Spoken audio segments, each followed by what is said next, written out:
مزمل مدثر او طه یہ نبی ډیر زیبا ډیر زیبا ډیر زیبا. السلام علیکم ورحمۃ اللہ وبرکاتہ. شہاب شہاب لفظ جو ہے یہ عربی کا لفظ ہے اور فارسی میں بھی استعمال ہوتا ہے، اردو میں بھی استعمال ہوتا ہے. شہاب کا مطلب ہوتا ہے روشن، ستارہ یا سورج اور شعلہ. شہاب نام اگر رکھیں ایک مفرد تو یہ شہاب نام اچھا نام نہیں ہے. رسول اللہ صلی اللہ علیہ وسلم نے ایک صحابی کا نام جس کا شہاب نام تھا اس کا نام بدل کر ہشام رکھ دیا.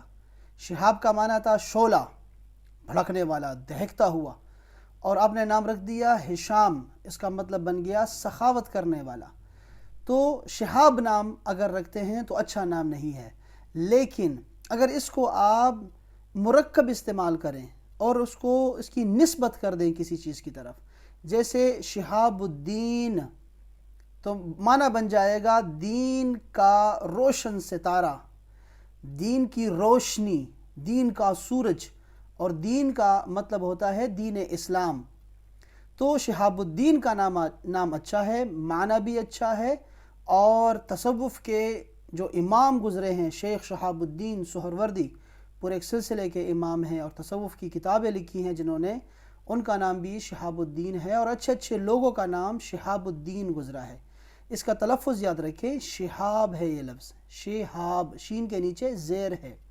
تو یہ نام اچھا ہے پھر، اور بہتر ہے، خوبصورت ہے. اس کو بطور لقب استعمال کریں گے تو زیادہ اچھا ہے.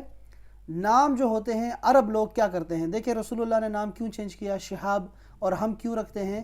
ہم مضاف استعمال کرتے ہیں، ہم مرکب استعمال کرتے ہیں، شہاب الدین اور شہاب الاسلام اس طرح کے نام رکھتے ہیں.